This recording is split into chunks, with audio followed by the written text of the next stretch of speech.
Hello students, once again welcome to all of you in my online study class. Today we are going to study Snapshot, the second book of class first year standard.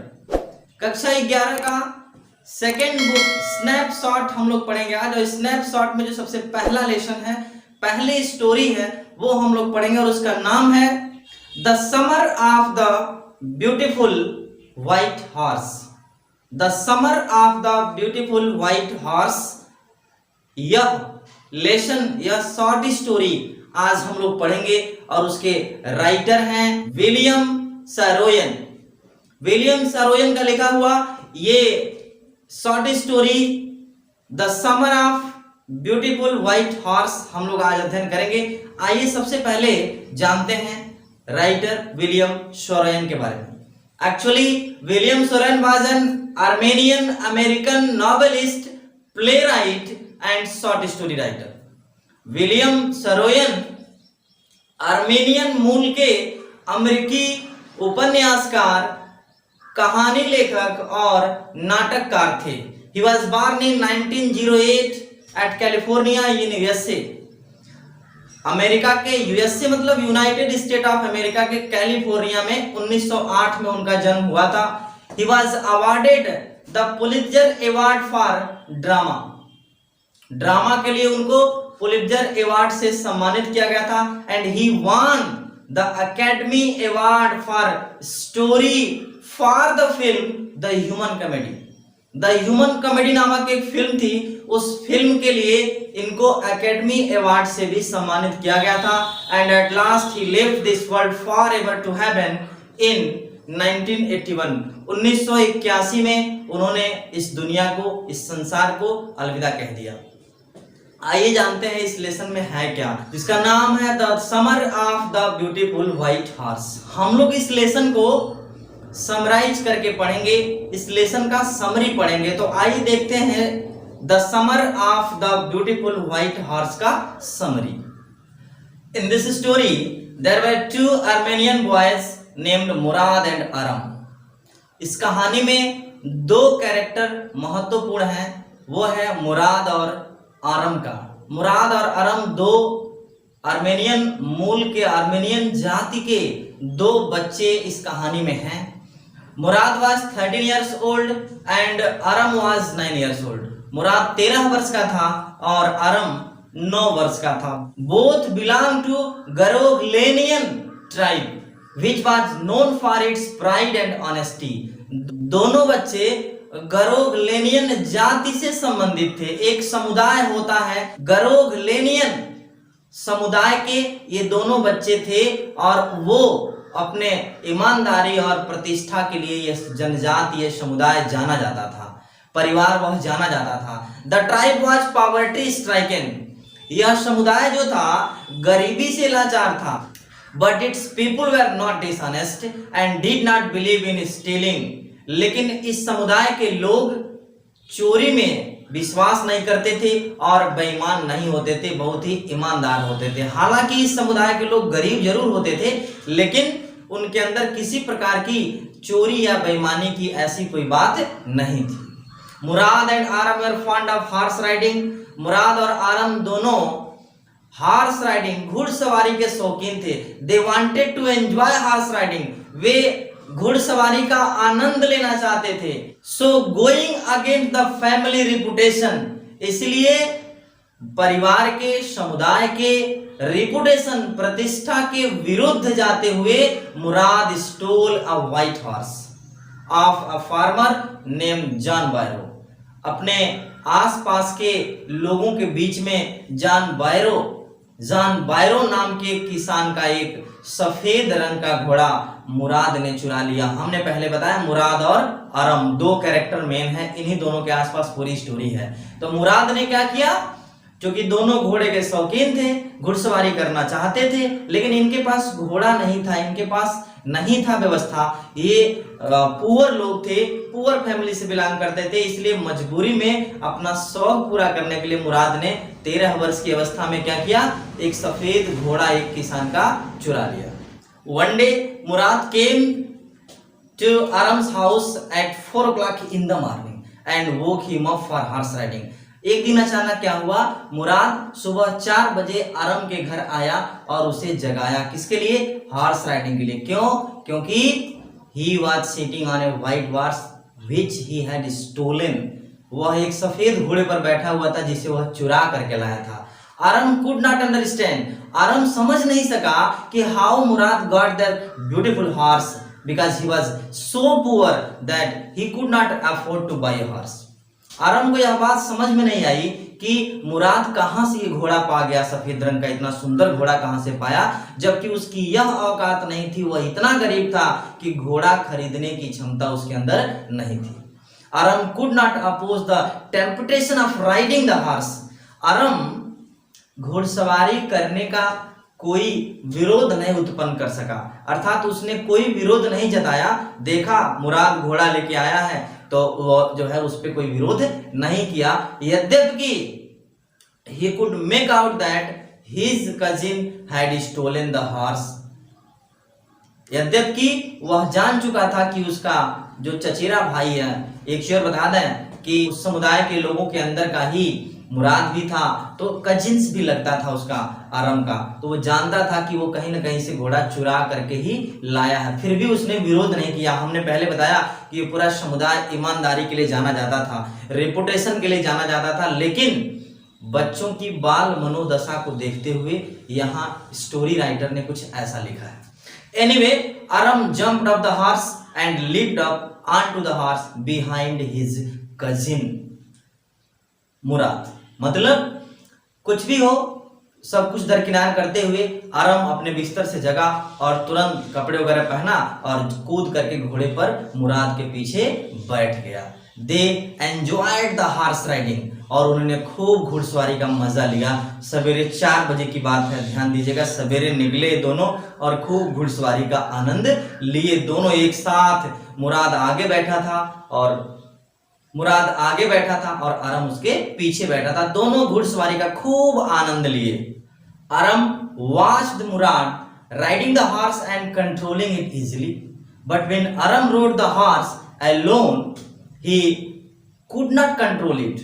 Aram was considered a crazy person like his crazy uncle Khosrow.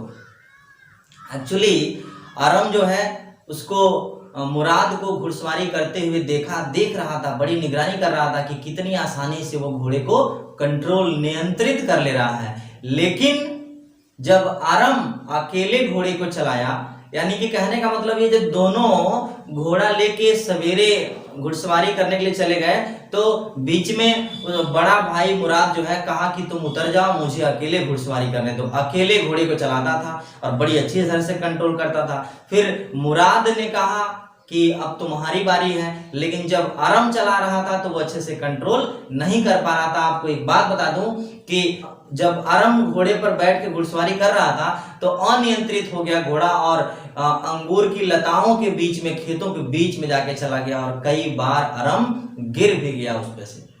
अरम के परिवार में एक खोसरो नाम के uncle हुआ करते थे और वो खोसरो जो थे वो एक क्रेजियस पर्सन थे, एक दहाड़ रखने वाले, एक साहसी पुरुष थे। और वो इस बात को हम ऐसे भी इस बात को स्पष्ट करने के लिए एक छोटा सा अंश आया है उस कहानी में। एक दिन अंकल खोसरो अरम के घर पर आए थे, चाय पानी हो रहा था। तभी जान बायरो नाम का एक आदमी, जान बायरो जिसका घोड़ा इन लोगों ने चुराया था, इन लोगों ने, मुराद ने चुराया था, तो वो आदमी आया था और अभी चाय पानी हो रहा था। इसी बीच में उसने कहा कि मेरा घोड़ा चोरी हो गया है। तो खोसरो ने दहाड़ के साथ कहा कोई बात नहीं, घोड़ा ही तो चोरी हुआ है। तो कहने का मतलब ये है कि अंकल खोसरो जो थे और उसी के खानदान के थे और वो थोड़ा सा उदंड स्वभाव के थे, तो वह उदंड स्वभाव नेक्स्ट जनरेशन में मुराद के अंदर पहुंचा था। इस बात का यहाँ जिक्र किया गया है। तो आगे क्या हुआ? Uncle Khosrove, a big powerful man, was very impatient man. Uncle Khosrove एक बहुत ही ताकतवर व्यक्ति थे और पूरी जो है ऊर्जा के साथ बातचीत करते थे। He did not allow anyone to speak and shout loudly. वो अपने सामने किसी को भी तेज आवाज में, ऊंची आवाज में बातचीत करना पसंद नहीं करते थे, बोलने ही नहीं देते थे, किसी को मौका ही नहीं देते थे बोलने से लिए। अंकल खुसरो से वो जॉन बायरो नामक व्यक्ति आकर के सारी कहानी जब बताया तो आराम भाग करके मुराद के घर गया। उसने उसको सारा वाकया सुनाया और ये कहा कि हम उस घोड़े को तब तक वापस नहीं करेंगे जब तक मैं घुड़सवारी सीख नहीं जाता हूं, तुम उसको देना नहीं। दोनों के बीच में यह सहमति हुई। मुराद ने उसकी बात को माना कि हाँ तुम सीख लोगे तभी हम घोड़े को वापस करेंगे। Murad and Aram kept heading the horse to a farmer named Fetvajian. वह फतवाजिया नामक एक किसान के घर पर घोड़े को कुछ दिनों के लिए छुपा के रख दिए। They continued horse riding for some weeks। वे कुछ सप्ताह तक अभी भी घुड़सवारी कर रहे थे। उधर घोड़ा गायब था, ढूंढा जा रहा था। Though Aram was unable to control the horse। यद्यपि अभी भी आरम घोड़े को कमांड नहीं कर पा रहा था। One day, एक दिन क्या हुआ? Both the boys came face to face with horse owner John Barrow while they were taking to the horse to its heading place। एक दिन अचानक क्या हुआ, जब वो छुपाने के लिए ले जा रहे थे उस फतवाजिया के घर पर घोड़े को छुपाने के लिए जा रहे थे, बस आमना सामना हो गया जॉन बायरो के साथ जिसका वो घोड़ा था। When John Barrow saw the horse, he recognized। He examined the horse and studied its tooth by tooth। Actually ये हुआ कि जब आमना सामना हो गया तो जॉन बायरो अपने घोड़े को पहचान गया। उसने उसको एग्जामिन किया, अर्थात जांचा परखा नजदीक से आकर के, उसके दांत गिने उसने, क्योंकि उसी का चीज बता दें आपको, क्योंकि दो घोड़े थे, दोनों एक जैसे थे, जुड़वा थे, तो एक उसके घर पे था, दूसरा यहाँ था, इसलिए उसका दांत गिन करके वह पहचान गया। He said that the horse looked identical to his stolen horse। ये घोड़ा तो, उसने कहा कि ये घोड़ा तो मेरे खोए हुए घोड़े के जैसे लगता है, अर्थात ये तो घोड़ा मेरा है। But he never suspected the boys as he knew their family and parents, well known for their honesty। लेकिन जॉन बायरो बेचारा उनके ऊपर संदेह नहीं कर सका, क्योंकि उनका पूरा परिवार, उनके माता पिता, उनका समुदाय ईमानदारी के लिए जाना जाता था, इसलिए जॉन बायरो ने उनके ऊपर कोई संदेह प्रकट नहीं किया। The next day the boys returned the horse quietly by taking it to the John Barrow's house। अगले दिन जब इन लोगों को लगा कि अब हम पकड़े जाएंगे, तो घोड़े को जॉन बायरो के घर ले जाकर के वापस कर दिए। They felt guilty and they did not want to bring any shame on their family। उन्होंने फेल्ट गिल्टी, अपने आप को अपराधी महसूस किया, क्षमा याचना मांगा, क्योंकि वे नहीं चाहते थे कि किसी भी प्रकार से उनके परिवार के ऊपर, उनके समुदाय के ऊपर, उनके माता पिता के ऊपर कोई किसी प्रकार का शर्मिंदगी हो, कोई सेम उनके माता पिता को झेलना पड़े। इसके लिए वो डरते, इस वजह से उन्होंने घोड़े को क्या किया, वापस कर दिया, घर ले जाकर जॉन बायरो के वापस पहुंचा दिया। The next morning, John Barrow visited Aram's parents again to tell of a great miracle। अगले ही दिन जॉन बायरो एक बार फिर आरम के माता पिता के पास आया, ये बताने के लिए कि a great miracle, एक बहुत बड़े चमत्कार के बारे में बताने के लिए आया। His horse that had disappeared mysteriously had returned। उनका घोड़ा जो रहस्यमयी ढंग से गायब हो गया था, वापस आ गया, मिल गया है। It was in better health and better temper। यह पहले से और ज्यादा स्वस्थ और तंदुरुस्त हो गया था। कहने का मतलब क्या है, ये dear students, it is the end of this story. यही इस कहानी का अंत है।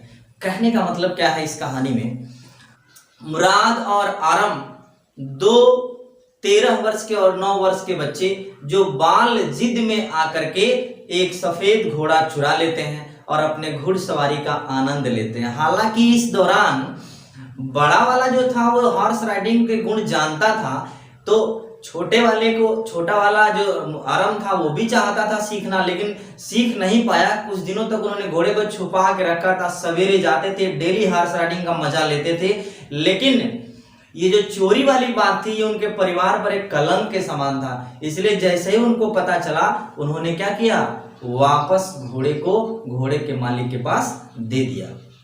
उनका जो परिवार था वो ऑनेस्टी के लिए, रेपुटेशन के लिए फेमस था उस समुदाय के अंतर्गत, इसलिए वो जो जॉन बायरो था उनके ऊपर संदेह भी नहीं किया कि ये लोग ऐसा कर सकते हैं। लेकिन लास्ट में क्या हुआ, उसने लास्ट में दोनों लड़कों ने लाकर घोड़ा वापस कर दिया और बड़े अच्छे ढंग से इस कहानी का समापन भी हुआ और उनके फैमिली के ऊपर कोई क्लेम नहीं लगा। डियर स्टूडेंट्स, बाल जिद अर्थात बच्चों के जिद कभी कभी चोरी के कारण बन जाते हैं, लेकिन इस कहानी में यह है कि अगर खेलने के लिए कोई छोटी मोटी चोरी करनी पड़े तो उसे चोरी नहीं कहा जाएगा, बशर्ते कि उसको फिर से नए ढंग से प्रस्तुत कर दिया जाए। तो डियर स्टूडेंट्स, ये रहा इस कहानी का सारांश। Summary of the lesson, the summer of the beautiful white horse, written by William Saroyan. तो निश्चित रूप से ये कहानी आपको अच्छा लगा होगा, क्योंकि दो छोटे छोटे बच्चों की कहानी है। आज के लिए बस इतना ही, मिलते हैं नेक्स्ट वीडियो में, तब तक के लिए गुड बाय।